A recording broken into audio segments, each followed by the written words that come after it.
had the party for me, they uncovered some really horrible pictures of my personality. Like I had big hair and big thick eyeliner. So I thought I'm going to do the same thing to Debbie. But wait, I looked through her personnel file.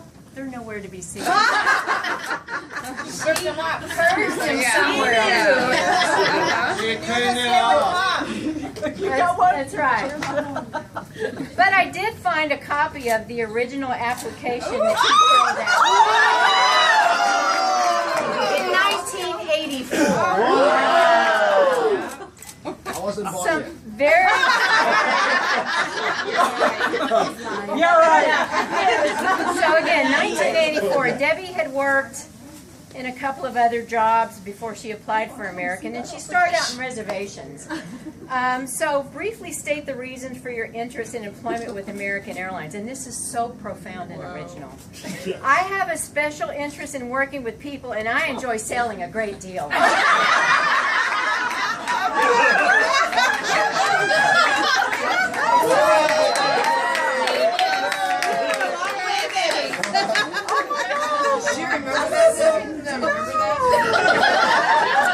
So then it says minimum salary, $7 an hour. They got her for $5.70. It was a bargain. Yeah, so anyway, needless to say, I know, I started there too. American went on and hired Debbie. Good move for American. She started out in reservations.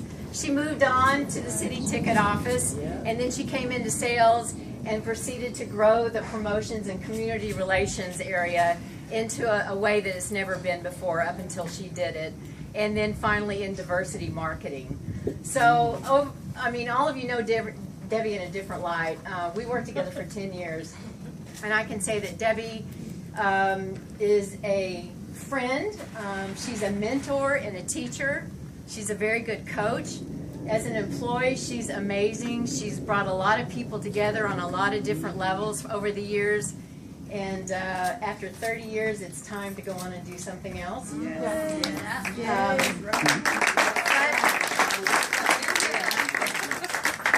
Whatever it is she decides to do, I mean, she has made such a profound imprint on not only American Airlines, but the people that she's touched, the community that she served, and all the various organizations that she's worked with over the years. So whatever it is she decides to do in the next chapter, she will make the same impression, I'm sure, and she will attack it with the same amount of caring and dedication and passion that she approached everything she did every day with American Airlines. So whatever she does, again, we wish her the best. I know it's going to be great, especially if she likes working with people and enjoys selling a great So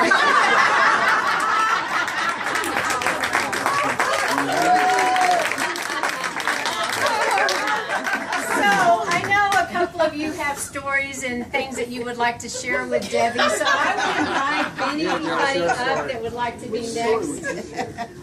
I'd love to share something. All right. Yeah.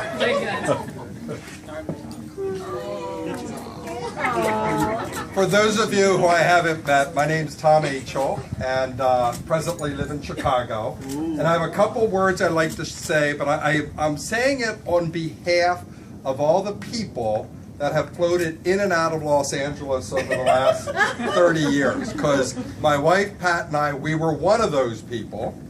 You know, with the American Airlines family, you know, we tend to move around and you come into cities, and we never, being from the East Coast, we always like, the West Coast?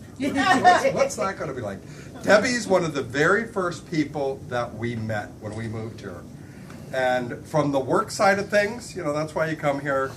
Professional, engaged, passionate, and boy, would never want to be on the other side of the table to have to negotiate with her. Because all of a sudden you're feeling so good and you realize, boy, she got a lot. But that's the business side of things. But it goes deeper than that. I mean, I really have to tell you, when I think of an individual who is warm, hospitable, and wants you to do well. Like when people move here and they don't know anybody, she takes you under her wings to ensure that you are just as much a part of this family here in LA as compared to wherever you just moved from. But I realized where it came from because about 20 years ago, my wife and I at 4 a.m. in the morning had a chance to meet the rest of her family, or key members of her family, Mom and Dad, when we worked the LA Marathon together, filling water and Gatorade. And Pat and I were just newly married, and meeting Debbie's parents and some of her family that were there, just realized what a solid, genuine person Debbie is. So if everybody could join their glass, raise their glass and join me in a toast, and thank you for great service.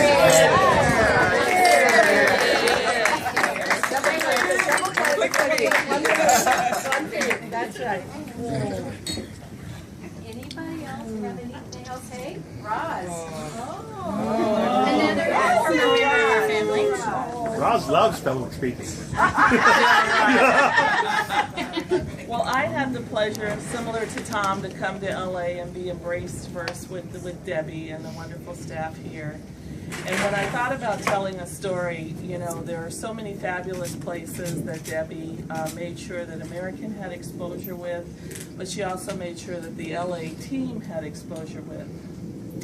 And I think, you know, each time we would have one of those experiences, we would come back to the office, and invariably Debbie would come down the hall and she'd go, Rosie, Rosie, Rosie, what are we going to do with this bill? Come on, let's see. I had that problem too. So the best, most fabulous bill that we ever had was issued, I believe, by the Paris, Las Vegas. Oh, yes, I remember. And I think we became very infamous in LA under Debbie for all these fabulous parties. So everybody, there was like, everybody and their mother came to our regional meeting. And there were people from Dallas. We wanted them to have a good time, so the guys went off to some, what's that, Shadow, to play golf or something? Yeah. Shadow place. And then there were people that like to go to spas. Oh, yeah. So there was a bunch of people that went to spas. And so we came back, and then there was this fabulous bill, and she was like, we can't submit this bill. What are we going to do? What are we going to do? Give them tickets. Well, like everything, Debbie figured it out. LA sales survived, and everybody had a really good experience, and American's name charged on. So I know that in your new world, you will go continue to make those swinging deals. And we all love you for everything that you do. I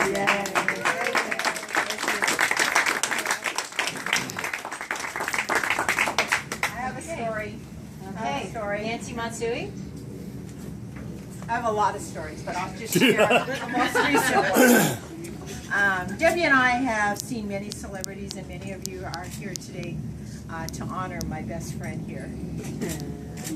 But I have to share with you when we met up with Nobu at his restaurant, and of course we've met like Hank Aaron, and Debbie goes, "Can you introduce me?" I go, "Deb, you're Deb. You need no introduction." Is that true? True. Right. Yes. He needs no introduction. So we've done a lot together, but I'll never forget we were with Nobu at his restaurant on La Cienega, and Deb goes, "Nance, what are we eating?" And I go, "And you see what across from me? Tell me what we're eating." She was so discreet in her Debbie way. She goes, "Nance, what are we eating?" It looks like it's moving. I go, "Deb, it won't kill you, I promise." So that's my Debbie story. She's such a trooper. She'll eat anything with me, under any circumstance. So thank you, Deb. Thank you for all of your support. We love you. Cheers to Deb. I always say, give me the African American market, but give me Nancy Matsui for the Japanese market, and we're good. I want to hear from Daryl. Daryl is not here. Daryl, Brett's speaking for you. You know what?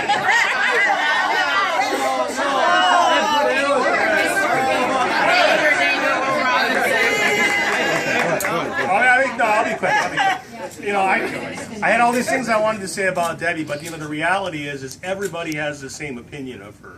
She's generous, she's caring about people, and I'm talking from top to bottom. She and I have known each other since about 1989-ish.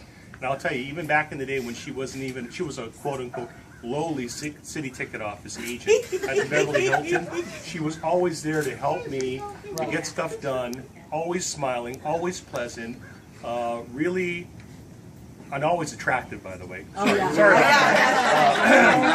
that. And when I came back to LA after a stint in San Francisco, she made sure that I was introduced to the fabric of greater Los Angeles. And let me tell you something, this is a very big city, but in her world, it's about that big. She knows everybody, every single person. Because of that, she made my job very easy. Other people have touched on it already, but when you have meetings, whatever the case may be, I just say, Debbie, just handle it. And not only would it be done, it would be done to perfection and then some. I can only say that she made my life here really a special moment, and the only way I paid her back, and I will tell you this, and this is a true story, Debbie came into my office back in 1991, 2-ish, something like that, closed the door, I'm like, oh.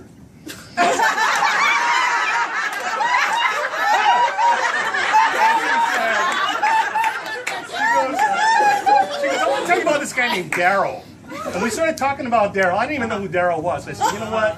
After we talked, and we talked more than once, I said, you marry that man. That's my gift to you, and that's my gift to her. That's a true story. True story.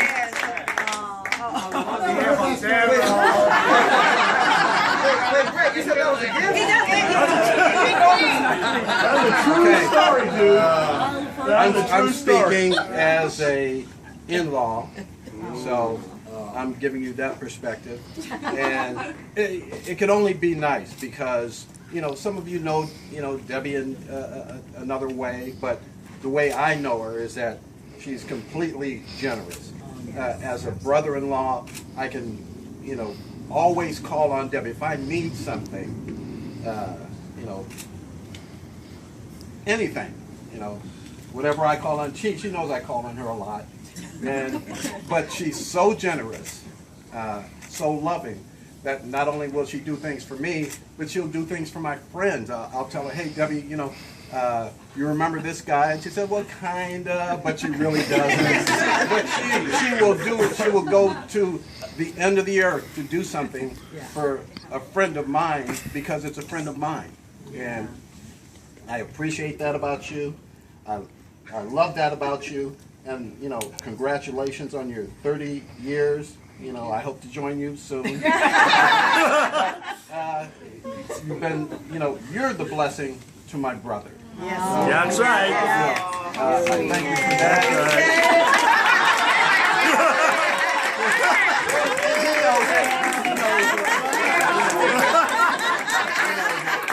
And I can say that because I know him.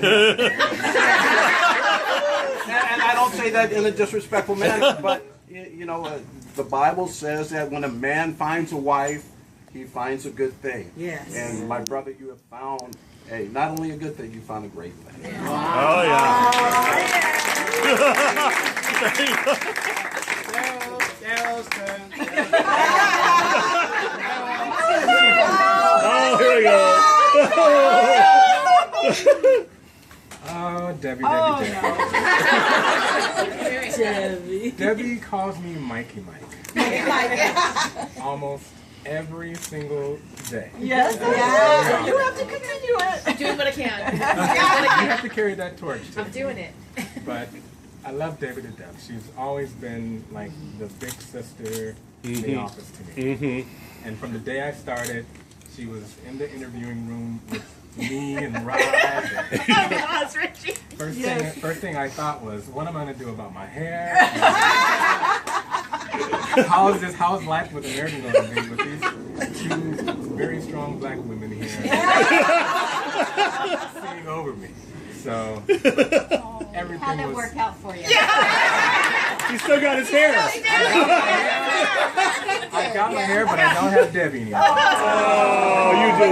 You always have Debbie. I will always feel that Mikey Mike every single day that you're not around. DP.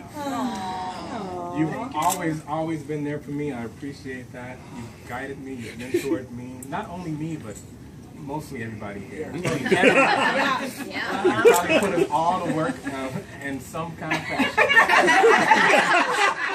There's no end. But it's all love, Debbie, and I'm going to miss you. Everything. Don't lose touch with me, please. Oh, please. Mike's a part of the nephew. I'm a part of the nephew. No, it's the Pilar Aaron thing. I got it. He's all right. He's in that crowd. I just have to say something. Thank you. And for somebody that's not a mother, she's a mother too. She's a mother to everybody. Absolutely. It would have been great if you had kids, because they'd look. No, but then everybody else would have suffered that too.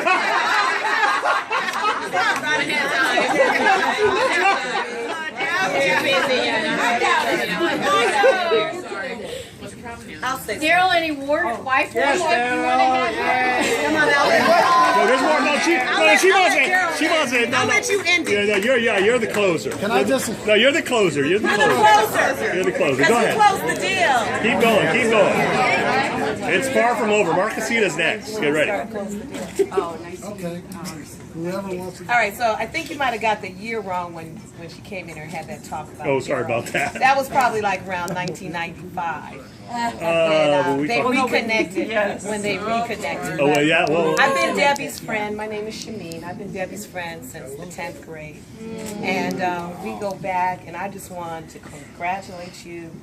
We have been entrepreneurs, both of us. Debbie kept the regular job, and I got my freedom from the LA Times, and it felt so good to just step out. And I know she's going to do amazing things. We have sold everything under the sun together. We have had the best clients. We've made a lot Side of money. job. We've had a lot of bombs. selling tickets. But you are going to be so amazing in what you do next, because you are so needed. You have helped so many people. I could tell so many stories. She has been a mentor to me in so many ways, and we're going to support you because I'm a master connector in helping people connect to their business. But Debbie, we have lived vicariously through her. She has the best life. Whenever we go, we get the best seating. We get meals. I mean, we like, okay, Debbie, can you hook us up? So Debbie is the hookup queen. She will hook you up. And so we're so happy for you. She said she doesn't even know how she ever had a job. She's been off 1 week. So welcome. You're going to create jobs for other people and change the economy, because that's what it's all about. And you're going to be part of that. And I'm so happy that you are free and you have your walking papers to just empower other people. Yeah.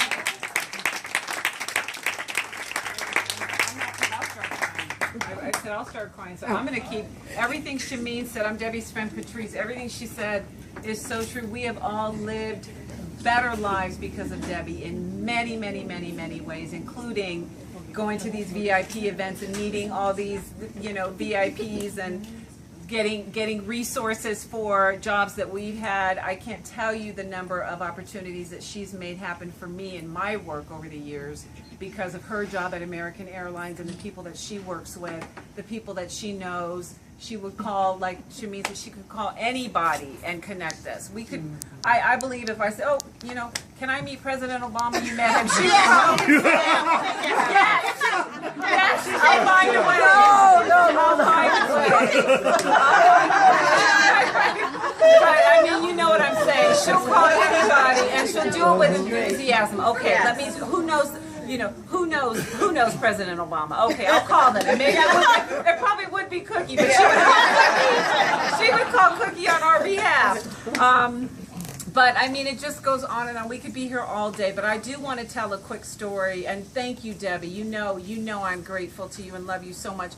Debbie, at USC, we would have all known the executive that she became and that she is and that she's going to continue to be because she was absolutely one of the most likely to succeed at USC. She would get to class on time. She would do her work. Whoa, always, really? always, yes. That's a surprise. She would do her projects. She excelled. Right. But seriously, Debbie excelled at USC, and she was working at Bank of America, doing a phenomenal job. No, she was doing all these things, and she blew us away. We didn't know how she did it. And the last thing I want to share is not only that part of it, but we had a class together. We were both communications majors, and it was a public relations class. And Debbie wrote, we had to write about our dream jobs, and Debbie wrote that she wanted to work at American Airlines. In marketing. In marketing. And it's in the garage, and I'd love to see it someday. But if there was a person who not only worked hard and persevered and put her mind, whatever she puts her mind to, she makes become a reality. There's nothing that she can't do, and we saw it way back there at USC. So here's to so many more victories that you're going to have. Okay, I just want everybody to know that I am the reason that she has all these wonderful skills, because I was the enabler. My mother made me pick her up at Broadway, and she always had the night shift, so I always had to pick her up at the Broadway at the night shift, and I'd wait and wait and wait, and then after everybody came out, because she was talking to someone, she would come out. Well, and then Broadway, when tell she, them Broadway, because the Broadway, which is Macy's. Oh my God! Oh, we're going back that far. Oh, I'm Magnan to you too. Okay. Guy in the shoe department, so we'd always have to wait because Stephen would be bringing some shoes that she bought on a break and was tired and had to go to work, and she was like, okay, I'll be right back, I'll be right back. And then when she got the job with American and she was working the night shift on San Francisco, I could see her upstairs talking to people while I was waiting downstairs. Get in the car, like, I'm tired, I want to go. My mother would say, you got to go pick her up. She can't drive that at night by herself. You got to go and get her. So, it is all, I enabled all of those wonderful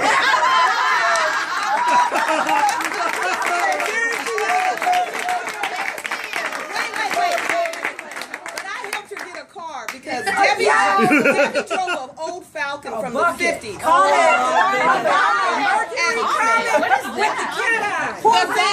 She's at USC with this ugly car, and she goes, Shamin, you gotta drive me everywhere. So I told Mr. Loquet, I said, your daughter's too pretty to be driving me.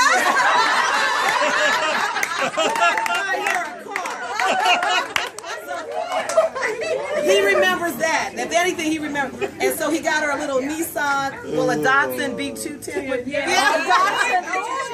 I was tired of being her chauffeur. B210, no kidding. Wow.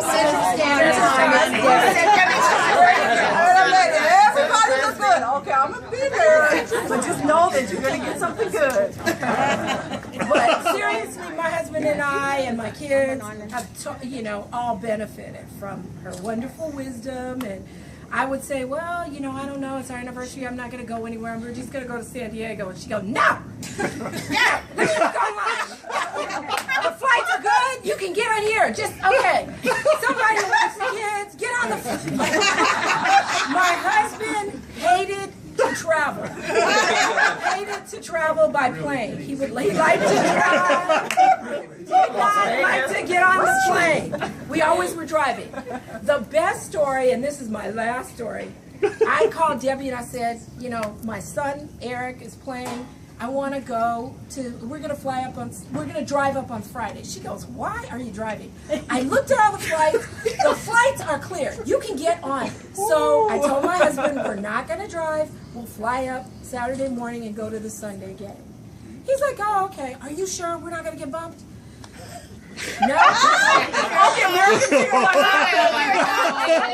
Debbie says the flights are great. We get on the plane is empty. We get first class. The flight is empty. There is nobody. So my husband says, this is really odd.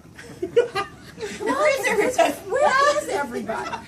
It was the 1-year anniversary after 9/11. That Saturday. And we got on every front. First class, all the way. That's the last time they traveled. He was happy.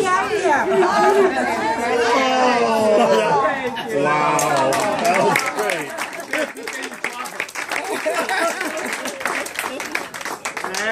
Wow. Come on here, Darryl. Go on, Paul. No, he's the closer. Paul Tong, come on. We got some Chinese. Oh, Pilar. Okay. Wow. Nice Hawaiian tan there. Look at the Hawaiian tan working. Okay, I just wanted to say how much. Don't cry. Oh my God. How much I really appreciate Auntie Debbie, and I'm literally gonna cry. Yeah. And how much she does for me, and you're really hardworking, and I know I don't say that as much to you, but I really love you, and I'm like so happy you have more time to spend with me.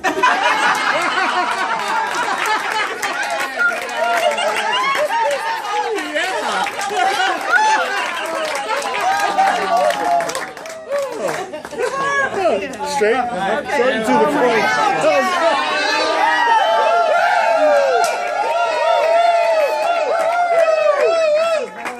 Because everybody said everything. Everybody.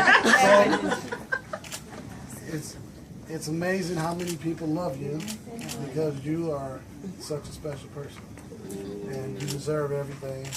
All the people that come out and celebrate your 30 years that you put in with America. And I remember 30 years ago, The good old days. taking you to get this job. Because everybody who knows me knew I wanted somebody who worked. Now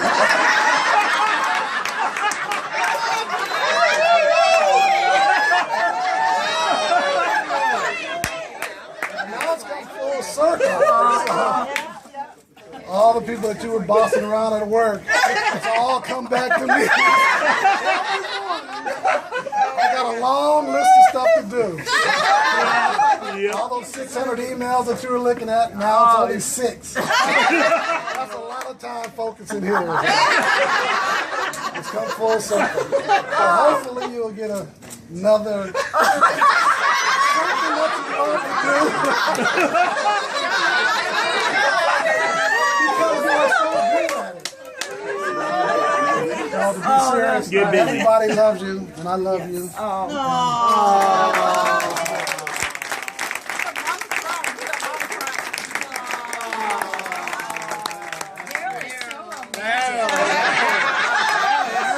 Aaron wants to say something. Aaron, come on, Aaron. No, that would be Mel's. Okay, so We know. We have one.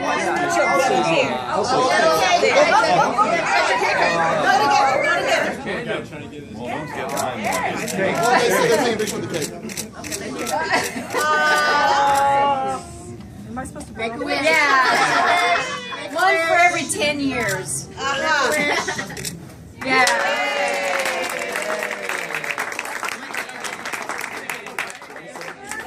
I don't really have much to say because, shocking, I know for most people that know me, I don't have much to say, but... Who are you? My name is Mel. I'm Debbie's eldest nephew, and we know, like, you know, that's why people are like, Mel, I mean, we know how deep the love is, like, we know. But, I mean, growing up, I just have to say, I mean, it was so cool to have an aunt like Debbie because I got to go to all the cool places that none of my friends got to go to. And it was so awesome because everywhere I wanted to go, I got to, I mean, anywhere I wanted to go, I got to go. I was like, let's call Auntie. I mean, it's so, I just always felt so fortunate growing up to have that, but she's always been such a mentor and she's always been so encouraging and she would always, growing up, like, teach me the importance of networking and the importance of people and how people help people. And even, like, going to events, she would give me these little tests when I was young. younger, and she would say, "Okay, your name is at the list. You need to get in. I'm going to be inside. If you don't get in, it means you failed." Wow. It means that I have taught you nothing. Have I taught you nothing if you can't get into this party? And so, hey, that's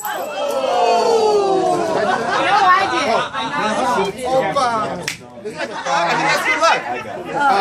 So That is good luck. I grew up, and I learned how to get into the parties and I learned how to network, but I have to say, I don't think, I'm so fortunate to have such a really supportive family, and Debbie's been so supportive of everything that I have ever done, and I'm not going to go in detail because I'll just to cry, but it's just, I don't know, she's the best. Sing it. She's the best. She really is, and I think it's such a nice tribute to her and testament to her that to hear all these people talking about how great she is, because I know that and I see that just from all that she's done for me growing up, and it's really nice to be here today to hear all these wonderful accolades because she deserves it, and she will go out of your way to really help you, to mentor you, to even tell you something maybe you don't want to hear at that time, but then after you're like, I'm like, Auntie, you were right. You were right. Yep. So we all love you, and sing a song for her.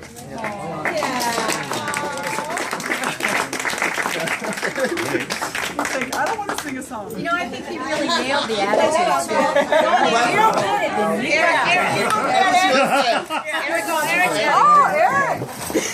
Eric. There's Eric.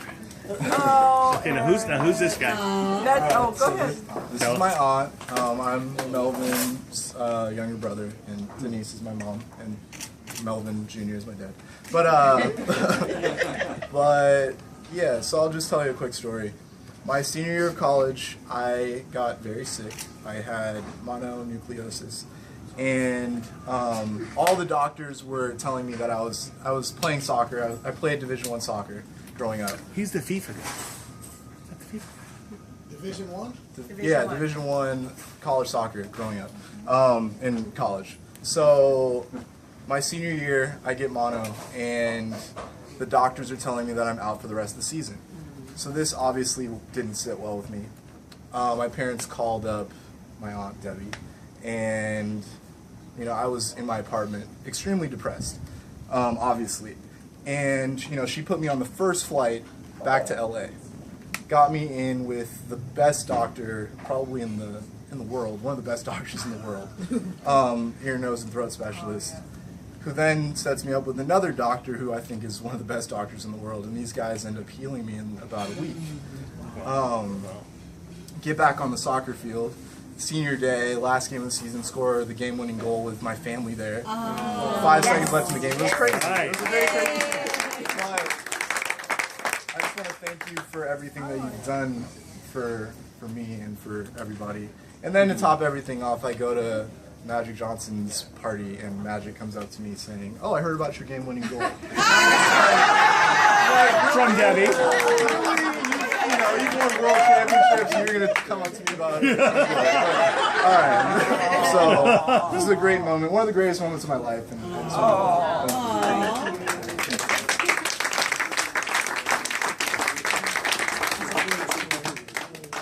Okay, so